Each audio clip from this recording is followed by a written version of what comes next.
Insurance claim ठुकराना company को पड़ा भारी। वलसाड कंज्यूमर फोरम का बड़ा फैसला आया। अगर आपका इंश्योरेंस क्लेम बिना वजह रिजेक्ट किया जाता है तो चुप ना बैठें।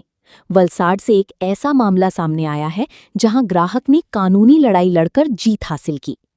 इंश्योरेंस कंपनी द्वारा एक ग्राहक का क्लेम नामंजूर करना उसे महंगा पड़ गया। कंपनी के इस फैसले से नाराज ग्राहक ने वलसाड उपभोक्ता तकरार निवारण आयोग का दरवाजा खटखटाया। इस केस में वरिष्ठ वकील पीएन सिंह ने मजबूत दलीलें पेश की और पहले के फैसलों का हवाला देते हुए ग्राहक का पक्ष मजबूती से रखा। कंज्यूमर फोरम ने सभी तथ्यों को ध्यान में रखते हुए इंश्योरेंस कंपनी के फैसले को गलत ठहराया और ग्राहक के हक में फैसला सुनाया। आयोग ने कंपनी को आदेश दिया कि क्लेम की पूरी राशि ब्याज सहित ग्राहक को अदा की जाए। अगर आपका इंश्योरेंस क्लेम गलत तरीके से रिजेक्ट होता है तो आप उपभोक्ता फोरम में शिकायत कर सकते हैं। सही कानूनी सलाह और सबूतों के आधार पर न्याय मिल सकता है। अपने अधिकारों के प्रति जागरूक रहना बेहद जरूरी है। ये मामला साफ दिखाता है कि जागरूक उपभोक्ता और मजबूत कानूनी पैरवी से बड़ी कंपनियों को भी झुकना पड़ता है। सर, आज कंज्यूमर फोरम का एक आया है कोई जजमेंट जी। तो किस तरह का वो मामला था और क्या फैसला आया?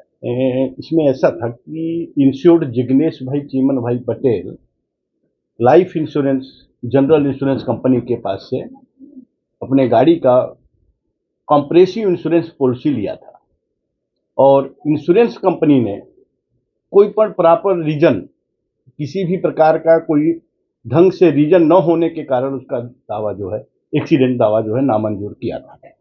इसमें हमने जो है वलसाड जिला ग्राहक तकरार निवारण कमीशन में फरियाद दाखिल किया और केस चली। केस के दौरान मैंने बोला कि डिले सबमिशन और डिले इंटीमेशन की वजह से कोई भी केस को जो है नामंजूर नहीं किया जा सकता और इन्होंने इस केस में ऐसा ही किया था और कमीशन ने फरियादी को 3 लाख वाहन नुकसानी का 3,90,765 रुपया 8% ब्याज के साथ में देने के लिए जो है ऑर्डर किया है। इसमें इंश्योरेंस कंपनी की बहुत बड़ी डिफिशियंसी सर्विस है, इंश्योरेंस कंपनी की अनफेयर ट्रेड प्रैक्टिस है और हर लोगों के साथ में इंश्योरेंस कंपनी ऐसा करती है।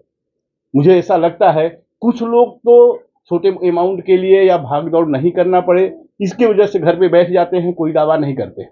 लेकिन ये जेन्युइन है कि कंज्यूमर फोरम का जो जजमेंट है बहुत बेहतरीन जजमेंट है। उन्होंने मेरे दलीलों को, दस्तावेजी पुरावा को, नेशनल कमीशन सुप्रीम कोर्ट के चुकादा को ध्यान में रख के बहुत अच्छा ऑर्डर किया है। इस केस का और इस तरह के मामले क्या असर आएगा और आप क्या कहना चाहते हैं दूसरे लोग भी जो मैं ऐसा कहना है कि जो छोटे छोटे लोग हैं, छोटे अमाउंट के, तो मेडिक्लेम का पॉलिसी हुए चाहे ग्राहक के कोई भी इंश्योरेंस पॉलिसी हुए, टर्म कंडीशन के हिसाब से जो इंश्योरेंस कंपनी, बैंक होवे, फाइनेंस कंपनी होवे, जीबी होवे, जहाँ पे डिफिशियंसी आती है और जो छोड़ देते हैं क्लेम, उसके लिए जागरूक होके और आवें और अपने हक का जो है, कंज्यूमर का क्या ग्रीवेंस है, कंज्यूमर के क्या राइट्स हैं, उस हिसाब से अपना हक रखें और मांग करें।